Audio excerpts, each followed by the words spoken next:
welcome to Future², the podcast all about corporate innovation and entrepreneurship. My name is Steve Glevesky, and each week I'll bring you authors, corporate innovation managers, entrepreneurs, and above all else, thought leaders on the topics of innovation, entrepreneurship, and self-improvement. Future² brings you a double dose of innovation inspiration every week to help you successfully navigate your innovation journey. Every Monday, I'll bring you a world-class thought leader such as Steve Blank, Alex Osterwalder, Neil Patel, Rand Fishkin, or Whitney Johnson, just to name a few. While every Friday, I'll bring you some quick digestible insights myself to help end your week on a high before you head off for the weekend. Future² is proudly brought to you by Collective Campus, an innovation hub, school, and consultancy that works with large organizations to help them adopt the mindset, methodologies, and tools required to explore new business models and disruptive innovation in an era of rapid change. If your organization needs support coming up with ideas, testing and turning those ideas into reality, incubating teams, driving cultural change, or connecting and partnering with startups, then visit Collective Campus online at www.collectivecamp.us. And without further ado, here's today's podcast.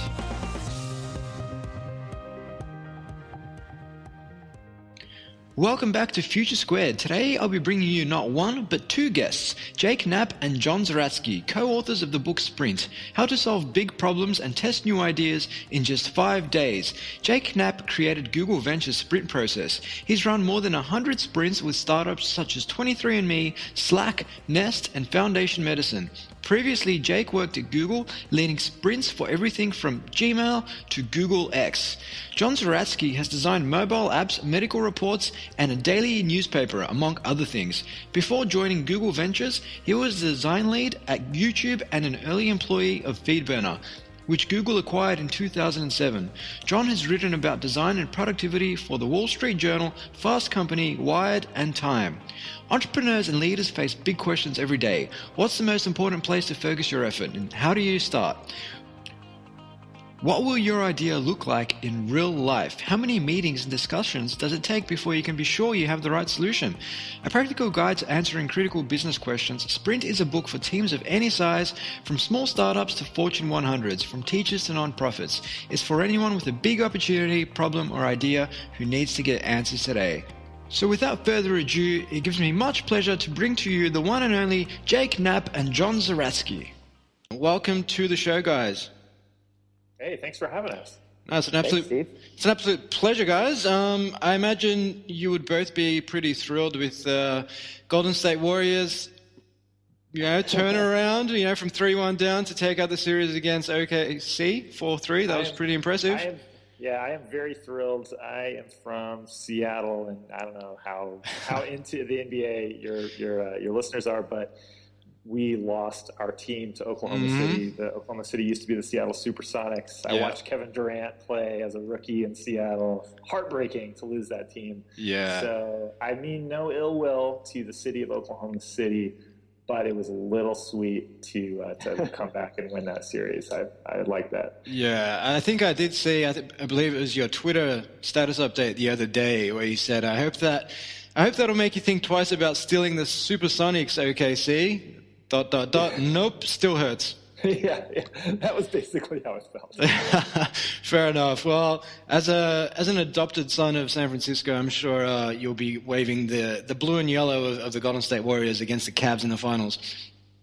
Yeah, for sure. You gotta let those wounds kind of try to let them heal, kind of move on. Yeah, that's it. Yeah, the scars will always be there, but the wounds will heal. Right. But anyway, I digress from today's topic of conversation. So, Jake and John, you guys released Sprint, which is your book, which explores how fast-moving organizations are solving big problems and testing new ideas in just 5 days or so. Also, as goes the byline, and draws from your time developing Google's 5-day sprint process and running more than 100 sprints with companies such as Slack, 23andMe, and more. I guess, Jake, can you tell me a little bit more about how the book came to be? Yeah, well, I had started doing this process, an early form of this process at Google many years ago, and brought it to Google Ventures, which is now called GV. We lost the rest of our letters in the whole alphabet thing. And then worked with John and my other colleagues at GV to kind of refine the process for startups. And we had been doing this for a few years. We've been writing some blog posts about it, and we kind of bunch of great feedback about those posts. People read the posts, they ran their own sprints, and they had questions for us about why we did some of the steps. They wanted to hear some stories about what it looks like when different kinds of teams run sprints. And so we thought, we should take the next step and write a book. And it was a much, bigger process than I think maybe we imagined when we started, but it's done, it's out there, and it seems like people are using it and running sprints, and it's working well. Yeah, and I guess that's what I like about this book. It's not necessarily just theory. It does have, step-by-step guide in terms of how you can run your sprints, but, down to the T in terms of a Monday to Friday sort of breakdown in terms of what you should do on each day of the week. Yeah, we didn't want to leave things too sort of open-ended, too much philosophy. We wanted to get real, because that's often where teams trip up. They have a hard time figuring out how to apply some of these great philosophies that are out there. And so the sprint book is meant to be, we tried to make it as enjoyable a read as possible, and we also tried to make it very tactical and how-to and DIY. It's got checklists at the end, and you can read it and run your own sprint. Fantastic. We actually had a bit of a litmus test for the usability of the book. Just last month, we ran an event called Sprint Week, where we put out a call to teams around the world who wanted to try to run a sprint, just based on reading the book. And it was pretty amazing. We had 1,100 different teams on 6 of the 7 continents, Antarctica excluded, sign up. And we've got hundreds of tweets and emails and reports coming back from teams who actually ran sprints, and it was pretty cool to see it really working out there in all kinds of companies, all kinds of organizations. Yeah, that's awesome. And I'm just disappointed to hear that there was no Eskimo sprint building, igloos in different shapes and sizes. We were too. There's some research. There's some research facilities on Antarctica. Some interesting work going on down there. Maybe their internet's not up to snuff. I don't know what the problem is. Yeah. We were a little disappointed. Fair enough. And did any interesting things come out of that sprint week where you had 1,100 teams working on different solutions?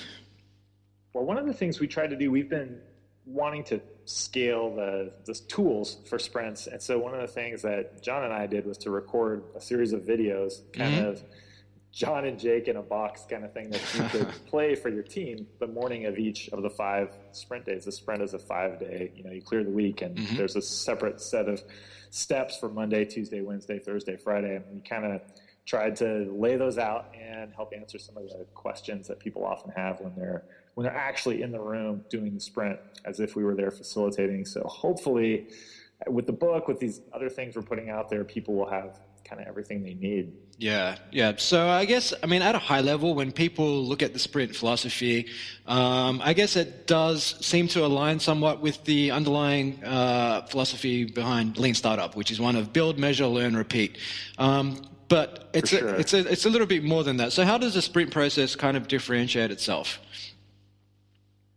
Well, we definitely are in agreement, as GV invests in startups, and we invest not for the strategic interests of Google, but because we want to make a return on our investment. We want those companies to succeed.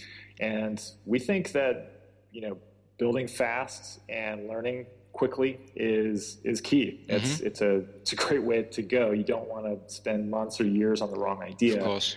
The idea with the sprint is it's kind of the shortest learning loop that you can possibly get, because in just 1 week you can build not a real product, not a minimum viable product, but a facade of that product. So you can fast forward into the future and see on Friday when you test with customers what it's going to be like when you're finished. Yeah, and I think that's really powerful, because I'm sure you're both quite familiar with Parkinson's law, and if you give someone 3 months to do something, they'll take 3 months to do it. You give them 6 months, they'll take 6 months. But if you give them 5 days and you give them this sort of structured day by day what you need to do each day, they're more likely to actually get there by the end of the week and have something that they can give to a customer and start to generate some metrics. Yeah, that's a really big part of the sprint philosophy, and it's baked into all the steps of the sprint, but especially the first day. So some of the stories that we tell in the book, for example, working with Flatiron Health, who makes software for cancer clinics, oncology practices. They tackled this huge problem of how to get more cancer patients into clinical trials. And when you look at a big problem like that, it's kind of the perfect embodiment of what you're saying. That could take years. I could just especially if you look at it and you think, wow, this is a daunting challenge. Yeah. We better just make tons of space for this challenge. But even on something like that, with the structure of the sprint, we encourage people to find what's the slice of the problem, or what's the moment that a customer encounters the product that is the most critical, or it's the biggest opportunity, and focus just on that for 5 days. And that technique of looking, sort of mapping out the big picture, but then filtering down and picking what we call the target, which is that one critical moment. That's a really powerful technique that helps teams make progress on even really, really massive challenges.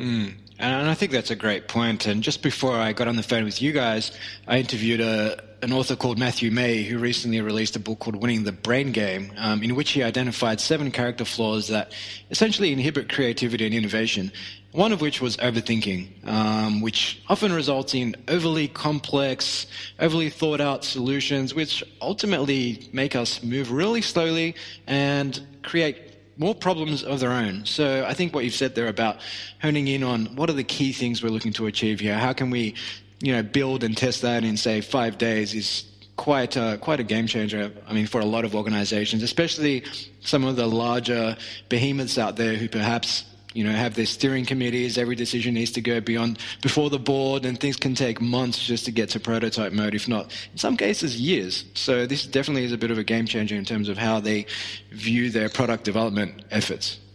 Yeah, I think it's kind of been interesting for us as we've done sprints with 100 and some companies that we've invested in, which are, they're startups by nature. But then also we've talked to people who have run sprints at all kinds of companies.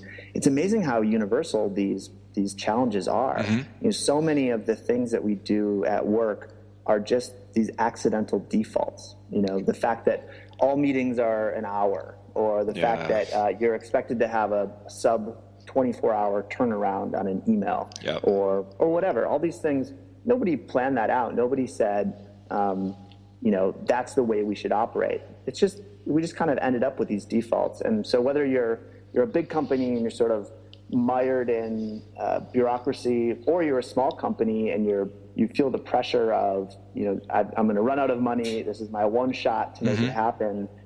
Everybody's kind of looking for a way to cut through the crap and focus on the stuff that's really important. Yeah. And I think it's about moving away from what you've kind of alluded to there, which is this fixed sort of mindset, 1 hour meetings. Why are they 1 hour? Can we not get to the same outcome in 15 minutes? And, the faster you move, and I think, Eric Ries refers to it in the Lean Startup as, I suppose, speed is fundamental to success. And especially in a fast-moving business environment that we find ourselves in, you simply can't take months and months just to release a prototype anymore. No, not at all. You've definitely got to be able to learn fast. And when there's, in almost any space, there are going to be multiple companies, multiple teams moving in there. And the faster you can figure out what works, the better chance these companies have of sticking around and actually solving something. So couldn't agree. Crucial. Yeah, couldn't agree more. So let's explore the actual sprint process itself. Let's look at it from a day-by-day basis. So what happens Monday? Let's say we've got a team together, and actually let's look at the team. Because we are operating in a very fast-paced sort of environment, 5 days, we want to identify problem solutions, build prototypes, and test them. I imagine we need a relatively small team with some sort of a cross-functional skill set. Yeah, that's exactly right. You don't want to have too large of a team. It can really slow things down. A lot of discussions to wade through sometimes if you have too many people in the room. We found that number 7 is kind of perfect because you'll have a diverse set of skills and opinions. You'll have some disagreements in there, which is healthy, but you won't have so many folks in the room that it slows things down. Yeah. that makes perfect sense. And I think, that kind of aligns closely with Agile philosophy, which is, 5 plus 4, nothing more than 9, nothing less than 5 seems to be a, perfect team size if you want to move quickly and, be really agile and adaptable to your changing environment. So what happens on Monday, guys? Monday morning, we've got a team of 7 people. They're getting together in the office. What do they do? Yeah, well, let me kind of jam you through the week real fast before I get lost in the weeds. And one of the key participants on that 7-person team is what we call the decider. This is the decision maker on the team. At a small startup, it might be the CEO. At a bigger company, maybe it's the head of design, the product manager for that feature, whatever it might be. You've got to have that person in the room, because when big decisions come up, you don't want the team to make the call and find out later that it didn't align with what the decision maker was thinking. Sure. So whether it's for cameo appearances or for the whole week, we want her in the room.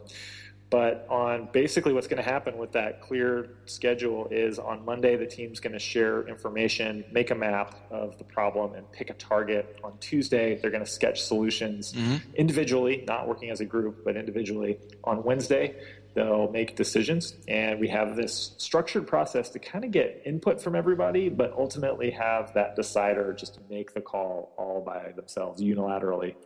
And then on Thursday, building a prototype, we're building this realistic facade of a finished product. Sometimes 2 or even 3 prototypes with fake brand names even pitted head to head for Friday's test. Friday, we bring in 5 customers, but it's not a focus group. It's one-on-one interviews. The team watches in another room while these interviews take place. They watch over video, take notes, and then by the end of the week, you've got results. You know what happened with those prototypes. You know how your target customers reacted, and there's this kind of clarity about what to do next. Yeah, no, that makes perfect sense. And I guess I just wanted to explore a few of these areas. So firstly, you talk about mapping out the problem. And I guess one thing that people often say about great solutions is, well, great design involves solving problems people didn't even know they had, right? So, that's a classic design thinking sort of mantra, if you will. How does this process lend itself to that? Or is it more so we've got these defined problems that have been identified from, the course of our work? How do we identify those problems to begin with? Yeah, well, I think that... This is the joys of having 3 people on 3 different sides of the world. Go ahead, Jake. Okay, well, yeah, I'll take this one. John, you take the next one. So I think that what we really try to optimize for in the room on Monday and in the sprint itself is for a team that has an idea. They've got a direction. They know there's an opportunity, and they're trying to figure out how to take advantage of that opportunity. We're not going to tell you, we're not going to try to sell you the idea that you're going to come into the sprint on Monday with no idea what to do, and that you're going to, through the sprint, come up with, a $1 billion business idea. Sure. It doesn't work that way. Those good ideas and those, when people spot an opportunity, when they see a way to use technology in a new way, that's hard to come by. And, executing it, once you see it, is hard enough. Yeah. But you won't, just by following the sprint process, magically come up with an opportunity. You will be able to focus in, and that, we think, is often equally as challenging. Yeah, and I think that makes perfect sense. And it's the same with the lean startup philosophy. People say, well, it's I think a lot of people either confuse it with a tool to help you come up with ideas, which it's not, or a tool to build full-blown products, which it's not. Ultimately, it's about validating market appetite and, validating business models. But the ideation comes earlier, as does the full-blown product, which comes later. So I think that makes perfect sense. You come into the 5-day sprint process with some sort of idea as to what you want to build, some high-level sort of concept. Yeah, exactly. The need to start with sort of a hunch or an opportunity and figure out which way to point before going full speed ahead. That's a need that exists in the real world. That's the need that we've seen at hundreds of different companies. So that's really what the sprint is optimized for. I think that this notion of an entrepreneur who who's got a completely blank canvas and is just thinking to herself, what business can I start?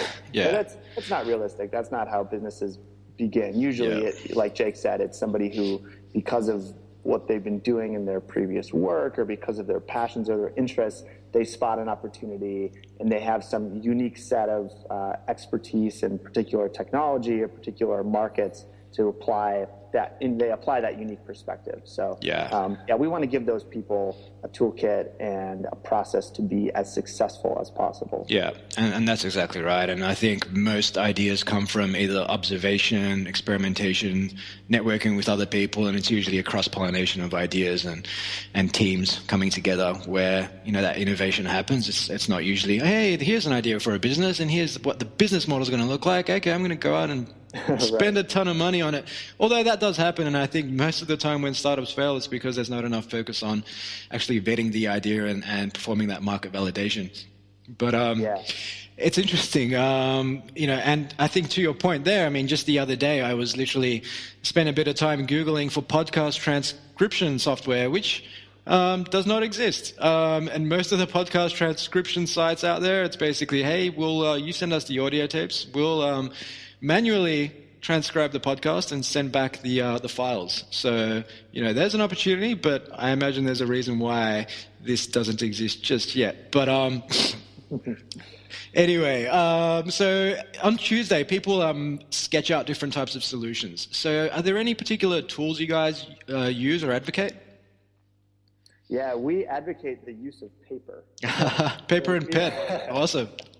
Yeah, so I think there's a bit of a misconception about sprints that they're this super creative, fun, lots of goofy brainstorming going on, and we do think they're a fun way to work, but a lot of what we do really stems from just problems and challenges that we've seen with all kinds of teams, and one of the challenges that we've seen over and over, and Jake ran into this in his work leading group activities at Google, is that brainstorming just doesn't work. And we're sort of late to the game on this because there's actually academic papers going back to the 50s, believe it or not, talking about how ideas that come from individuals are actually better and more likely to succeed than ideas that come from group brainstorms.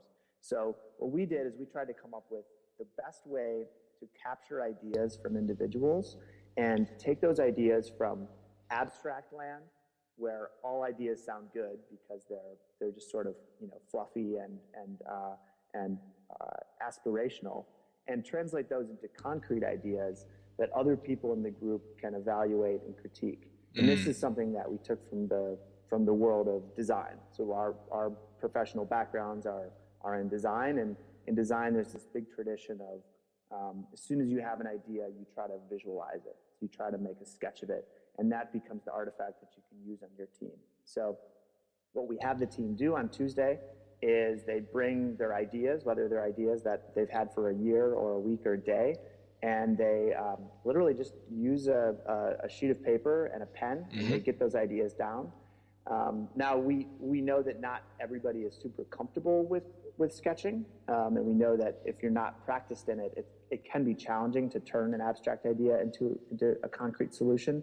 So we've come up with a series of 4 steps that basically ease people into sketching, starting with just writing down notes on things that they see in the room and jotting down ideas, then a rapid exercise we call Crazy Eights that just sort of helps people limber up, and then finally a very detailed solution sketch that the rest of the team can review and critique. Yeah, and I think that makes a lot of sense, especially about people coming in with their own ideas as individuals rather than, falling into the trap of groupthink, particularly if you have people in the room who are, say, higher up the food chain, and, if they propose an idea, you're probably less likely to challenge that if it's not the type of organization that promotes challenging the status quo and promotes pushing back and that type of thing. And I guess in that type of situation, if it's a group situation, one person says something, and then everybody else's idea or solution may be different, but it'll probably build or kind of leverage off that first idea that comes up. So having people come up with their own solutions individually is far more likely to, I suppose, generate a much broader pool of ideas. Yeah, one of the things that we want to do is force through a process of coming up with ideas really fast. Mm-hmm. And that means that we can't have the best of both worlds, because there are good things that come from one person, proposing an idea and then others building on it. And that's well and good, but you can't have that and have these deeply thought through individual ideas at the same time. And what I saw in my experience running group brainstorms and then comparing what, came out of those group brainstorms to what the teams at Google actually ended up building afterwards, the things they built were ideas that came from individuals, people who had a long time to think, who were able to articulate their opinionated perspective on how this thing should work. And so that's what we've chosen to optimize for. And it means that you don't get as much of that building on other people's ideas in the sprint, but you do get a depth of idea and a quality of idea that's much higher.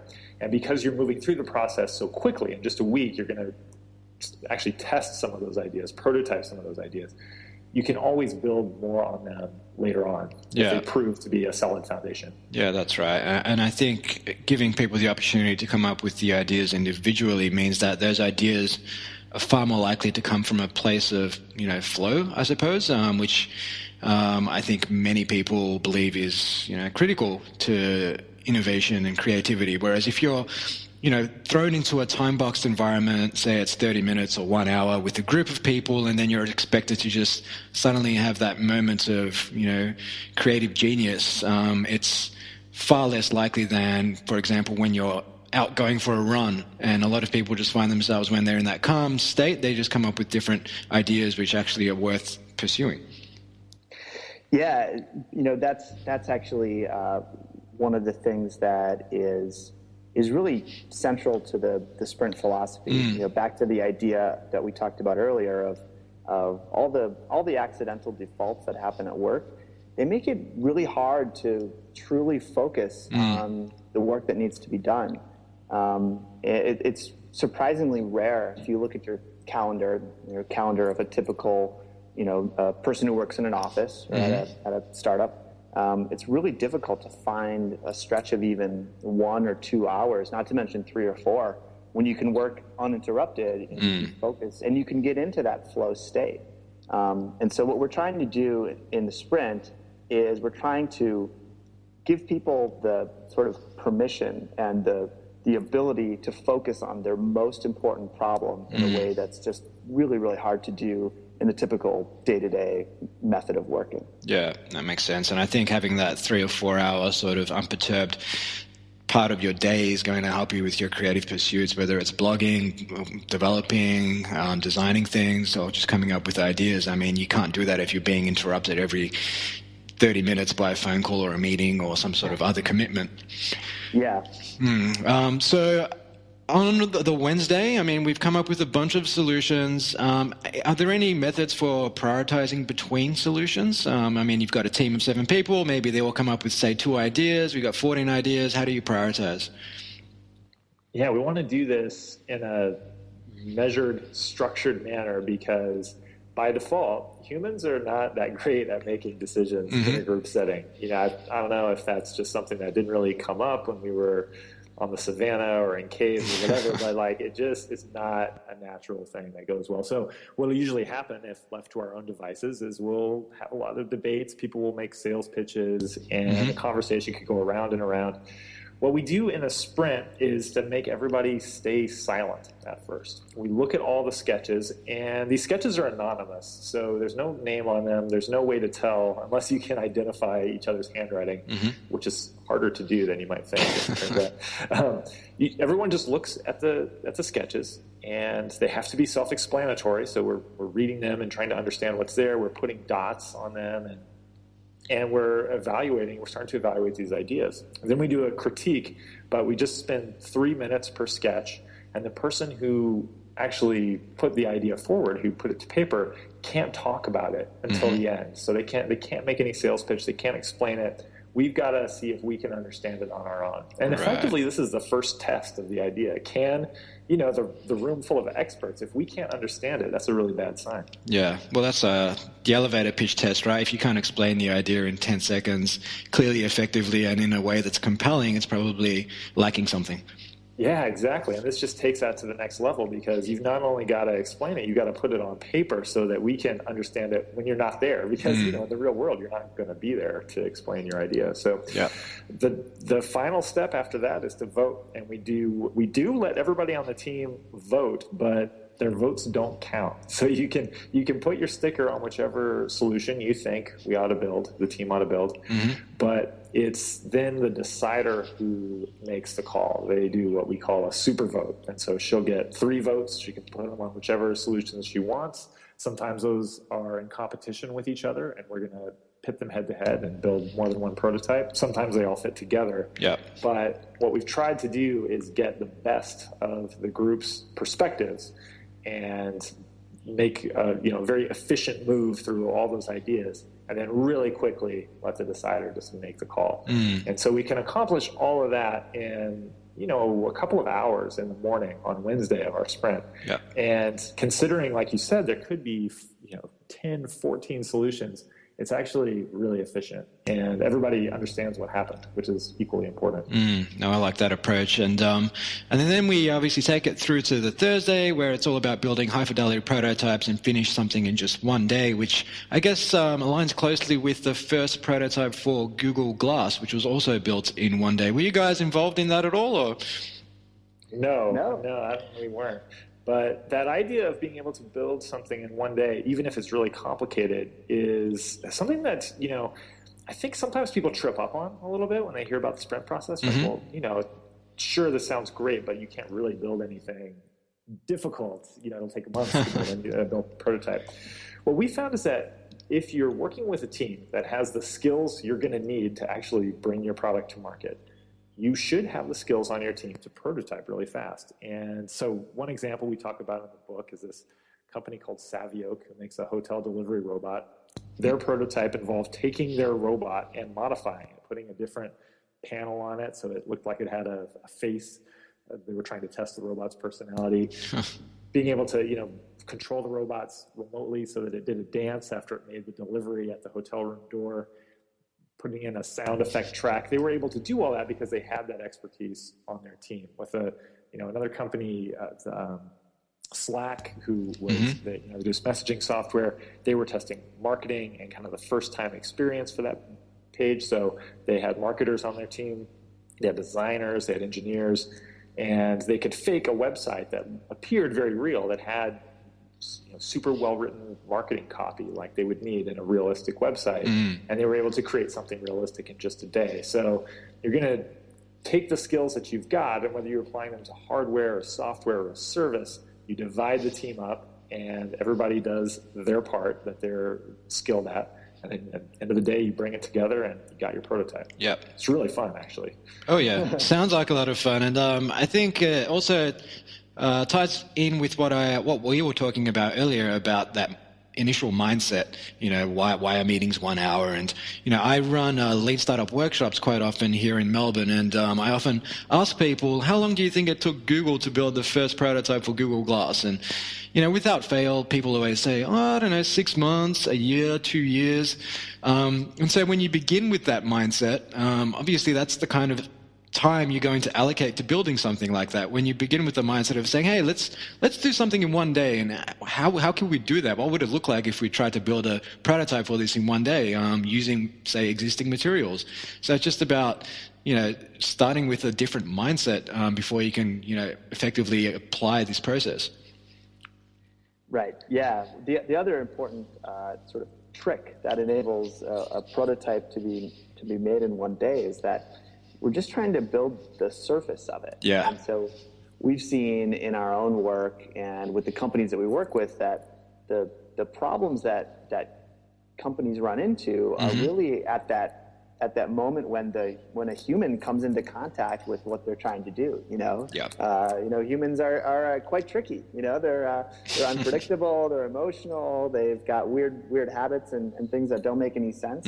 And so you can have the best technology in the world and the best sort of business plan and market analysis, but at that moment when a person sees your product, your website, or walks into your store, that's where a lot of the risk and opportunity exists. Yeah. And so our prototypes that we build in the sprints are really just a facade of a real product. So with Slack, it's just a fake website that looks real. Yeah.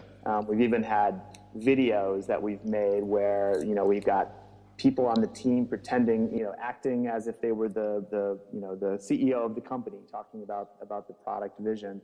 But anything you can do is sort of create that illusion of something that looks real to get customers talking, get customers reacting, but without all of the technical or other operational work required to make something that's truly functional and complete. Yeah, and I guess what you're referring to there is essentially what many people call your Wizard of Oz sort of prototypes where, from the front end, it looks legit. I mean, in the Wizard of Oz, we had this big, scary dude in the clouds, but he was really just a small, leprechaun-looking guy behind the curtain pushing buttons, right? So, some great examples of that. I mean, Dropbox with their explainer video, Buffer with their landing page where they collected, I think, tens of thousands of emails, because whenever people click the button that said, hey, buy now, it's only $5 a month to tweet 10 times a day, a little dialog box would pop up saying, sorry guys, we're not quite ready, but leave your email address and we'll let you know when we are.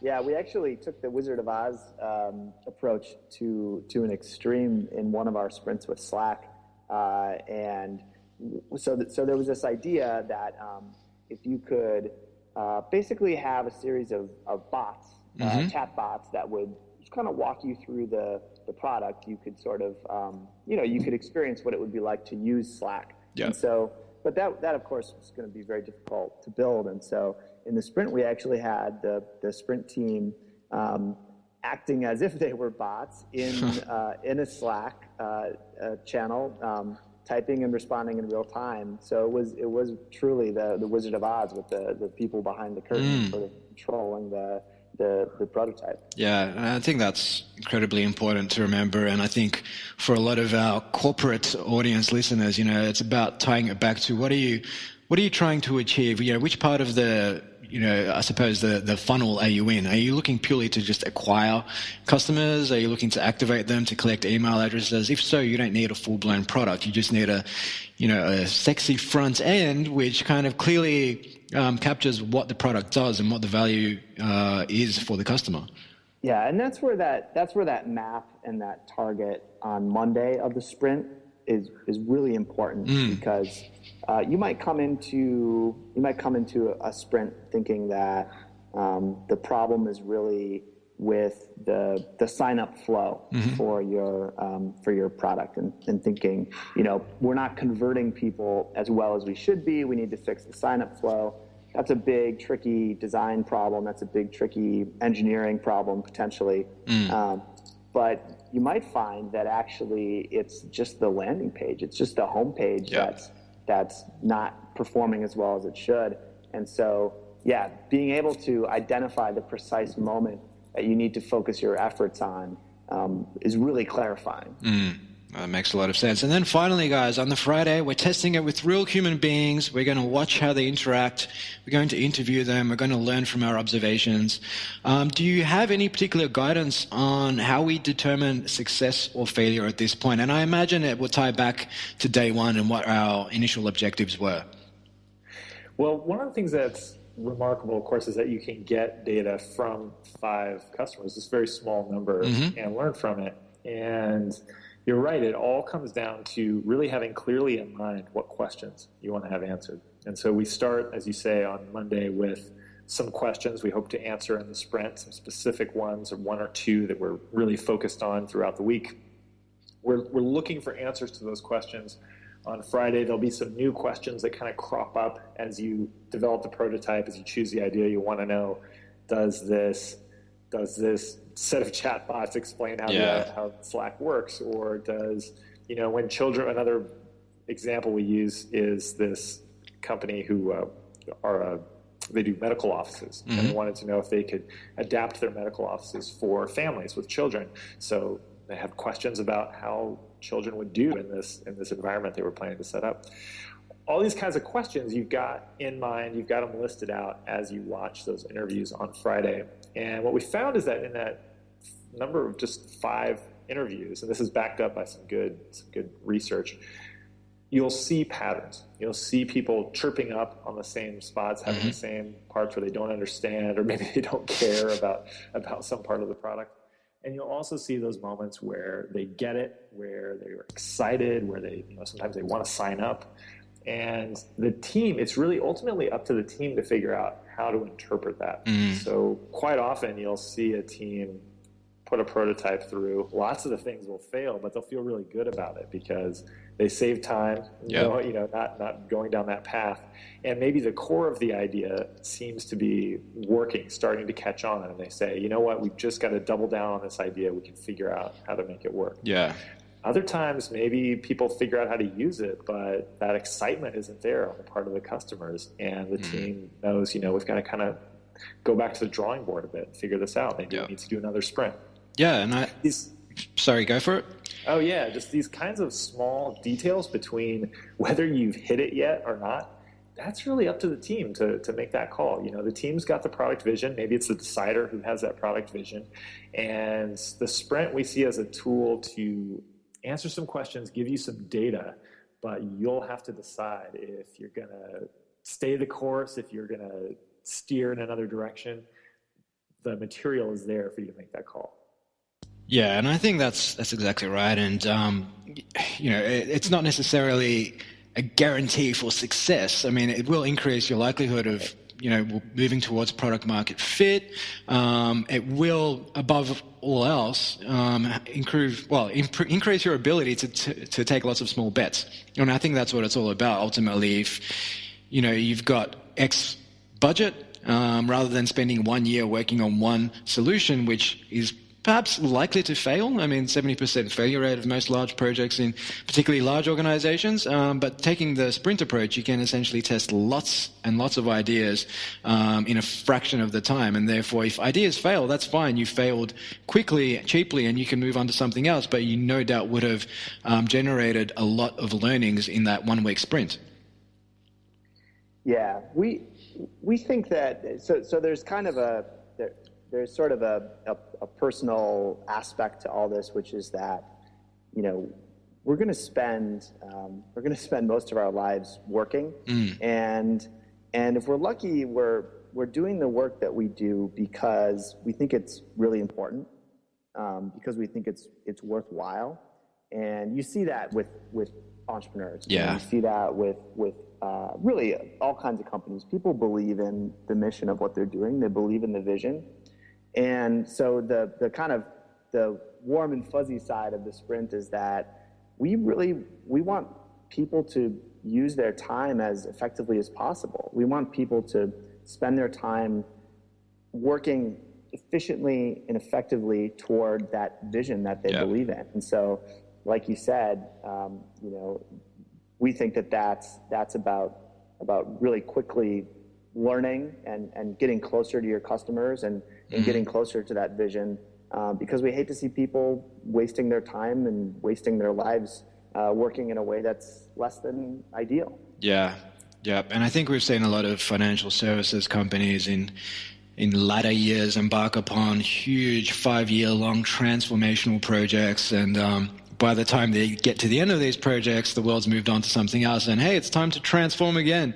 And I can't imagine that partaking in that kind of a project can be all that good for your morale. I mean, because you don't really see any value being generated on a day-to-day basis. It's just this long thing, and no doubt fraught with lots of meetings and lots of that thinking of, that fixed mindset thinking we were talking about earlier. Just do things because that's the way we've always been doing things. So you're absolutely right, and I think that's a great point to look at it from the, the personal sort of side of things, not just, the business side of things.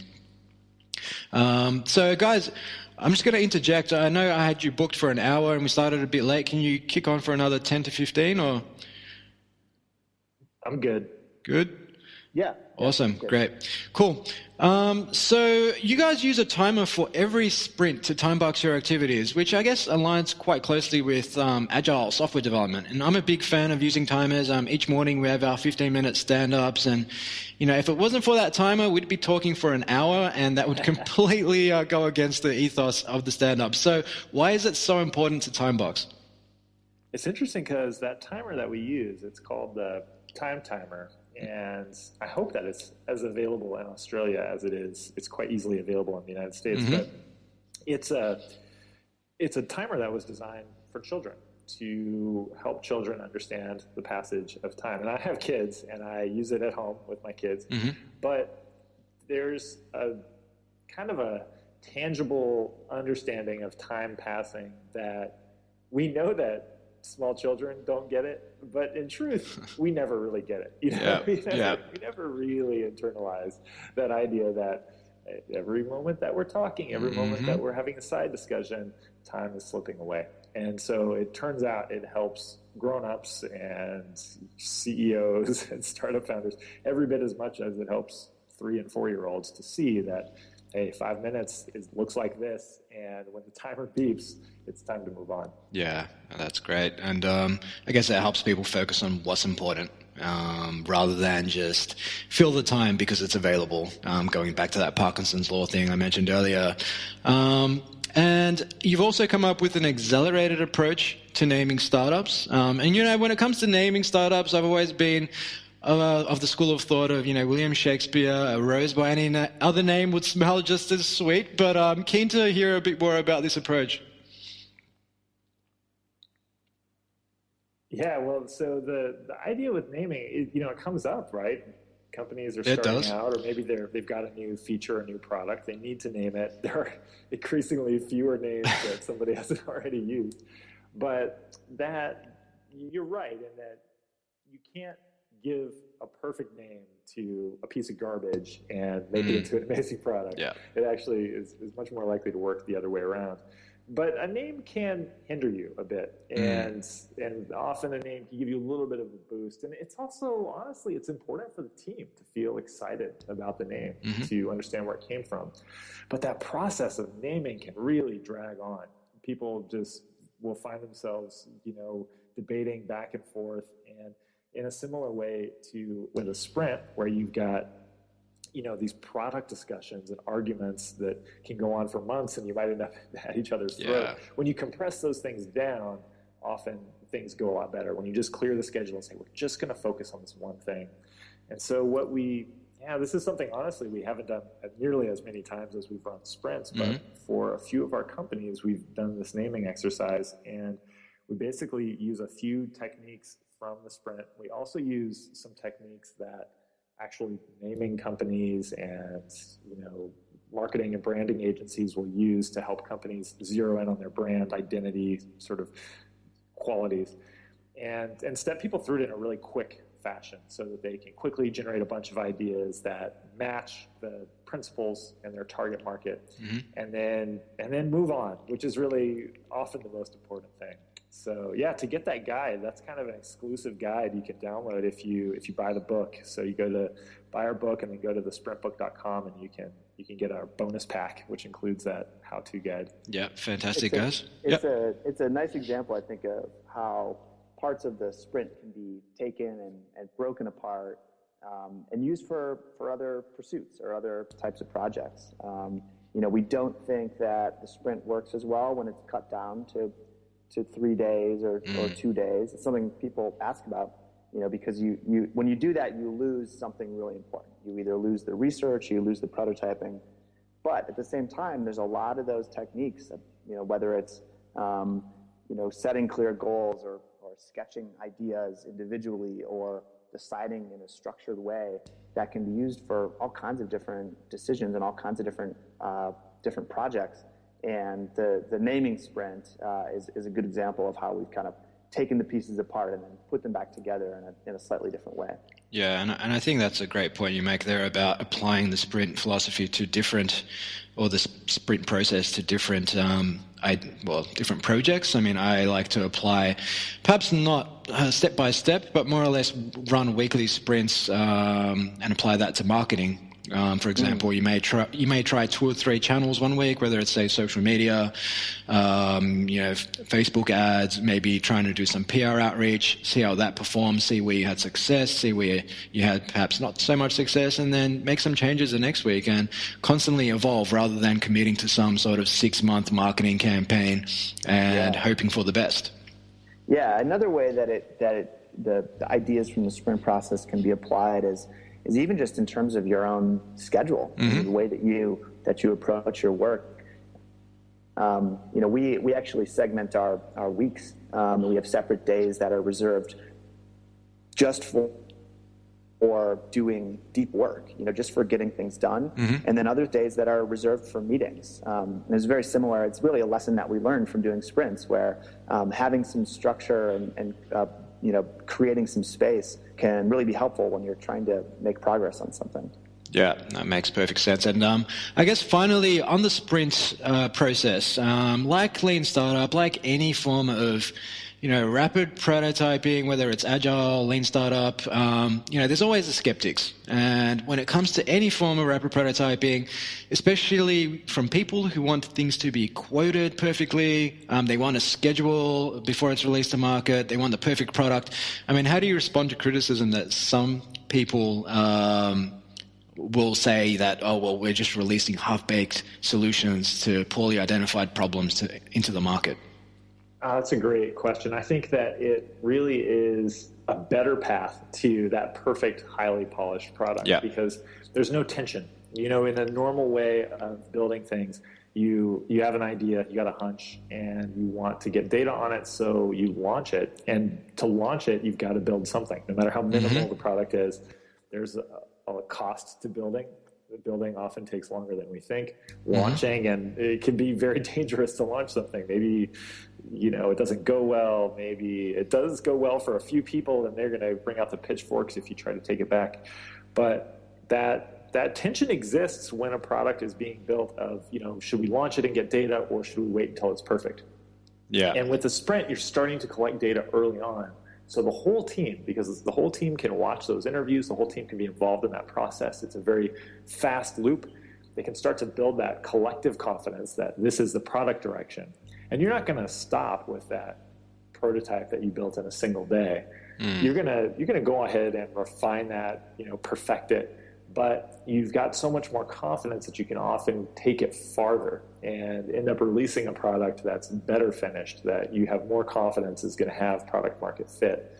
And so we think that it's not in conflict with that idea of high quality. Yeah, and that makes sense. And, when it comes to the question of releasing something when it's perfect versus let's release something and learn. Ultimately, you can commit to a certain budget and schedule and release something and meet that budget and schedule. But chances are, unless you're releasing things in an iterative fashion, while you'll be on budget and on schedule, you probably won't have the benefits realization, or you probably won't be creating the value you otherwise would if you were to take this approach and actually engage customers early on in the piece. Right. It's one less question. It's one less question for you to ask over and over again. And it's kind of the most important question, which is, will people understand it and will they care? Yep, exactly. And will they buy it? So finally, guys, a bit of fun to wrap up with. And it's 3 questions I usually ask all of my guests. And today, because I have 2 of you on the phone, I will split it up. So completely unrehearsed, I will start with Jake. Are you ready? You got it. Awesome. So question is, if you could work for any company at any stage of their company life cycle, who would it be and why? Oh man, this is going to be kind of a lame answer, but I would work for GV right now. Actually, it's been really cool because we got to start working at GV from almost the beginning. Our colleague Braden, he's a co-author of the book, he was the first design partner at any venture fund. Back in 2009, Bill Maris, who runs Google Ventures, decided to kind of make this bet on design in VC. And now there's a bunch of design partners around the industry, but we really got the chance to find our own way to do it and break some new ground. And it's been really exciting to see these companies that we've invested in start to grow and be able to find this way to use design to help teams without the complications of being at an agency or being in-house. And it's let us kind of optimize in a different way. Yeah, that's a great answer. It's always great to hear people answer that by saying, hey, man, I like where I'm currently working. Cool. John, you've probably got the harder questions, so let's do this one. If you could ask anybody a question, dead or alive, who would it be and what would you ask? Oh, boy. That is a tough one. And you know what? The answer will probably be something where if I was to ask you again tomorrow, it'll be something completely different. So just say the first thing that comes to mind. Yeah. I think that I would want to go and I would want to ask, I don't know, the Wright brothers come to mind. As sort of, we talk about them in the book, but just any of the iconic inventors throughout history. And I just want to really ask them how they did it and what drove them, because I think there's just so much mythology that gets built up around whether it is in fact the Wright brothers or Apple or Pixar or whatever. There's so much mythology about what happens and how and why they're successful, and I just think it's really fascinating to learn what makes those people and those teams so good at what they do. Yeah, and I've been asked this question myself by some of my guests, and I tend to say Henry Ford, and similarly to the Wright brothers, it was about seeing something that didn't exist yet and having that self-belief to actually build something in the face of that sort of adversity, not just from the fact that it didn't exist, but also the regulators were pushing back. And, with Henry Ford and the first cars, it was a case of, with the Model T, it was a case of, well, they weren't allowed to drive faster than the horse-drawn carriages of the day because the regulators wouldn't allow it because they were protecting the incumbents, right? So, and we're seeing similar things today with Uber versus taxi lobbies around the world. It's funny how the more things change, the more they stay the same in some ways. And finally, guys, I like to ask everyone how they stay on top of their games. So maybe you can both chime in and let me know if you have any rituals or routines you partake in on a daily basis. One of my big tricks is to turn off distractions whenever possible. The sprint is one way to do that. It's sort of as John will often describe it, it's instead of making 1,000 decisions to stay on task and figure out how to work well throughout the week, you make one decision to do a sprint, clear your week, and then you can focus on that most important thing with the peer pressure of your colleagues. But some of the smaller things that I do are on my iPhone, I turned off email and Safari and uninstalled Twitter and Facebook. Anything that's infinite is not on my phone, and it hasn't been on my phone for about 3 years. And that's a big one for my kind of sanity and preventing my lack of self-control from completely derailing my life. And I also have a little vacation timer. This is like a thing that you plug an electrical appliance into, usually a light, and then you set the time that it's going to go on and off each day. I plug the internet router into that so that it goes off at 9:30 p.m. every night. And that way, after the kids go to bed, there's a time when I won't be distracted. My wife and I will stop watching Netflix, and we can actually sit down and make something, write or whatever it is, but do something that's strictly creative and generative and not just consuming. And it's kind of important to find ways to make those little windows easy. Yeah, that makes sense. And I think limiting notifications or turning them off completely, limiting the amount of times you check email, all those things that take you out of that place of unperturbed flow where you spend 3, 4, 5 hours working on something, definitely help. And John? The biggest change for me in the last couple of years in terms of how I work has been this kind of technique that I call one big thing, which is basically the idea that on any given day, rather than sort of, jumping into a long list of to-dos and trying to knock off a bunch of things, to really think about what the one thing is that I want to get done, and then to really build my day around it. So I like to do this planning the night before, before I go to sleep, get plenty of sleep, and then wake up and first thing or second thing, right after making coffee, I like to just get right into it. So if I'm working on writing something, and this is what I did while we were working on the Sprint book, just wake up, make coffee, and just start working on that most important project.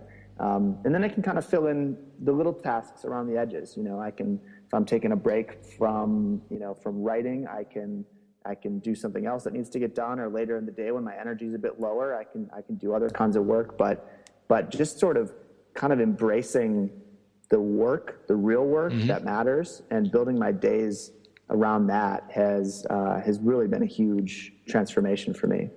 Yeah, that makes sense. And guys, in terms of the Sprint book, people can find out a bit more at thesprintbook.com. Are there any other sites they should be checking out, or Twitter handles they should be? Yeah. The other site is gv.com/sprint.